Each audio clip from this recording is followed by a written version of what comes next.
All right, lesson 5, understanding impermanent loss. Welcome back. So, impermanent loss, one of the most scariest and misunderstood word in the whole world of DeFi. So, it may sound dangerous, right? Because it involves the word loss, and we don't want to experience losses, right? So, it's actually not that scary at all if you understand what it is, most importantly, and how to manage it. So imagine that you are providing liquidity into the pool like ETH USDC. And to do that, you deposit in both assets, let's say in 50-50 proportion. So you want to allocate $10,000 worth of assets and you deposit 5K in ETH and 5K in USDC. So basically, you are exposed only to the ETH volatility, which is your 5K, unless you deposit it into the liquidity pool where both assets are volatile. For example, Fartcoin versus Solana or Brett versus ETH or something like that. Then you are exposed in both asset volatility. So if Brett is moving and ETH is moving, your total value is also changing rapidly. But if you are deploying capital into the volatile versus stable coin pools, then you are exposed only pretty much 50% into that asset of volatility. So in this case, if USDC, the only thing you have to monitor is the volatility of ETH, because USDC is stable at $1, at least in most cases, right? So now let's say that ETH goes up in price. And because of how AMMs work, automated market maker, basically the liquidity pool, your ETH is slowly converted into more USDC to keep the balance of the pool equal, right? And this is just how AMMs work. If you deposit ETH USDC and if ETH is going up, you have less ETH and more USDC, and vice versa. If ETH is going down, you will have more Ethereum and less USDC. So while ETH is actually flying to the upside, you are actually behind the scenes, so to speak, selling it automatically into USDC as ETH rises. So at a time of withdrawal, for example, when you decide to, okay, I want to withdraw the money, and Ethereum is much higher, for example, from your entry price into the pool, you will end up with less Ethereum and more USDC. So if you had just held the Ethereum, you would have more value. And that difference between you being in the liquidity pool, earning fees, versus you just holding Ethereum is called the impermanent loss. And the same applies to the vice versa. If, for example, the Ethereum price is going down, so you deposit it right now, and the Ethereum, let's say, dropped lower, right? Then it's the same thing. You are converted into more Ethereum, so you will have more Ethereum as it goes down, and because it is going down, essentially from that USDC, 5K in USDC, you are actually buying it up. And if it's continuously going down, your original 5K in ETH is losing value because it's going down. You are also buying Ethereum, which is not that bad if you are buying up. It's basically acting as a dollar cost averaging. But in this case, if it's continuously going down, your total balance is also going down. The value of the balance is going down, right? And you are getting more and more ETH. And if it's continuously going down, you are basically losing more and more. But once again, here is the key word. It is impermanent because it only becomes real if you withdraw the liquidity from the pool while the price is still far away from your entry point. Because if the price eventually comes back to where it was, or at least very close to it, the loss disappears because that's the impermanent loss. is theoretical loss unless Ethereum went up or down massively and you said, I need to withdraw the money. So you withdraw it and then you will have less value in some cases rather than just holding the asset. But it's not that it's not just that, because remember that you are actually earning the fees while in the range in the pool. So your goal is to be in range for as long as possible.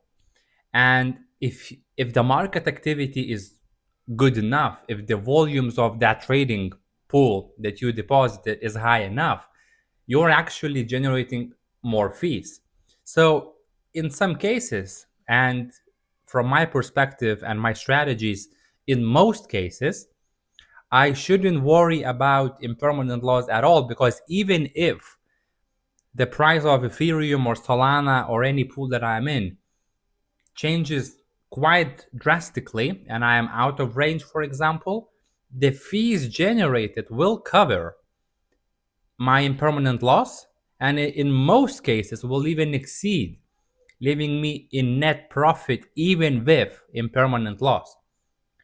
So for example, in those V3 pools, the concentrated liquidity pools, and it's one of the management tips. Of course, we will go much deeper, but just some high level tips. You want to deploy within the active price range, so where the trading happens. So this will be usually a smaller range between, I don't know, maybe 5 to 7% in both ways, more or less. You will get more fees. And also, if you are strategic, you can optimize the returns and exit before impermanent loss builds up, because you have the total control.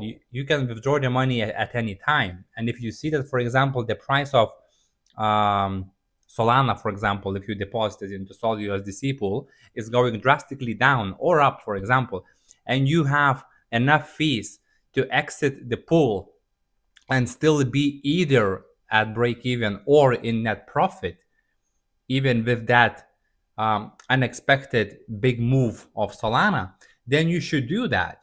Withdraw the money, let it settle, rebalance the pool, enter again with the strategic deposit ratio, whether more sols or more USDC, based on where the market is, and start earning again.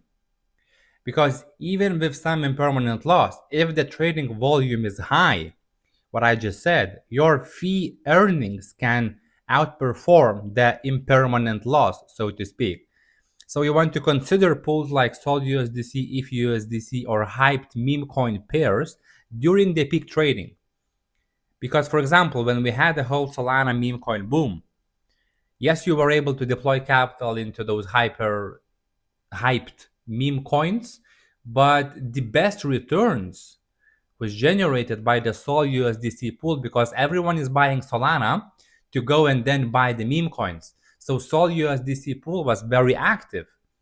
And in just a very short period of time, with a small range, you were able to generate 2, 3, 4% per day, right? So you can spend a few days in range, generate up to 10, 15% more or less, right? And then you have this margin for Solana price to go up or down, more or less about 10 to 15%, and you still be in net profit or very close to break even. So this is why the impermanent loss is not such a dangerous thing if you manage it correctly. Yes, if you deposit the money into the pool, forget about it and leave it, and your price goes out of range or something and you just don't manage it, then it could be a problem, because you deposited, you earned some fees, maybe for 2 or 3 days, something happened in the market, you are now out of range, maybe from the upside, meaning that you have 100% USDC and Ethereum is flying to 10K and leaving you basically with just 5K in about 10K in USDC, and you were missing on all the upside. if you don't manage it.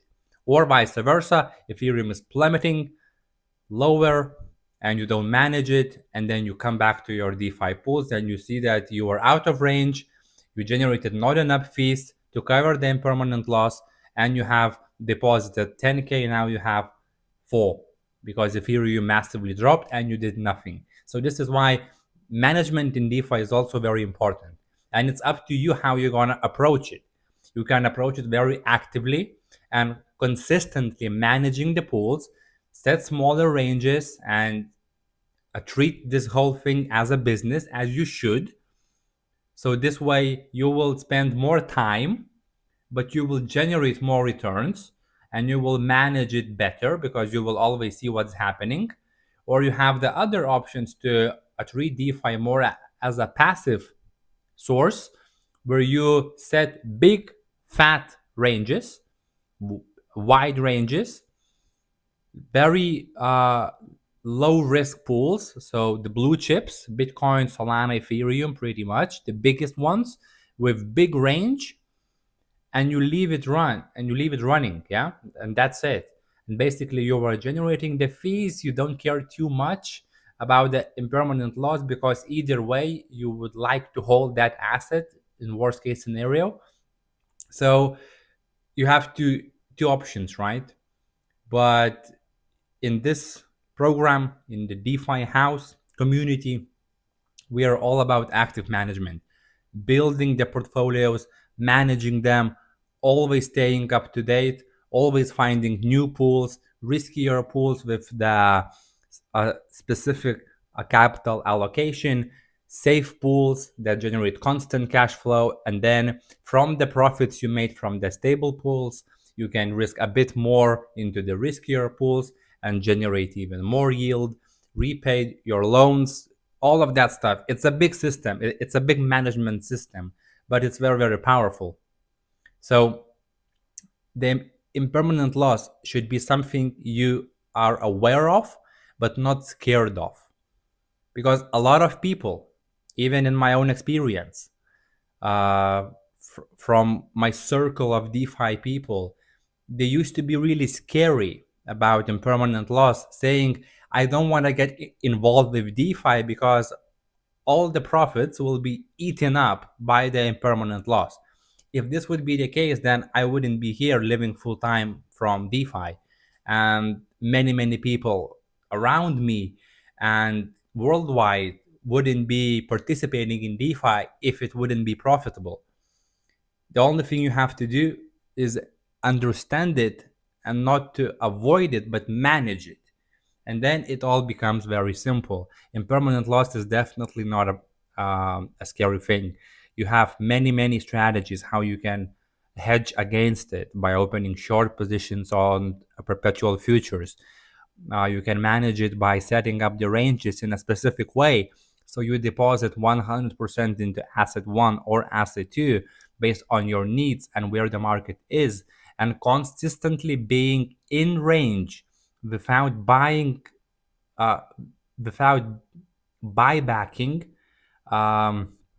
that asset with lower value. I mean, what I explain is can be a little bit complicated right now, especially the end. But if you stay with me, if you go through everything step by step, and you are not skipping the lessons, and you are with the community, you will understand it fully, and really clearly. So this is impermanent loss, and hopefully I explained you well enough why you should not be scared of it, but you should be aware of it. So thank you for watching, and of course I will see you on the next video.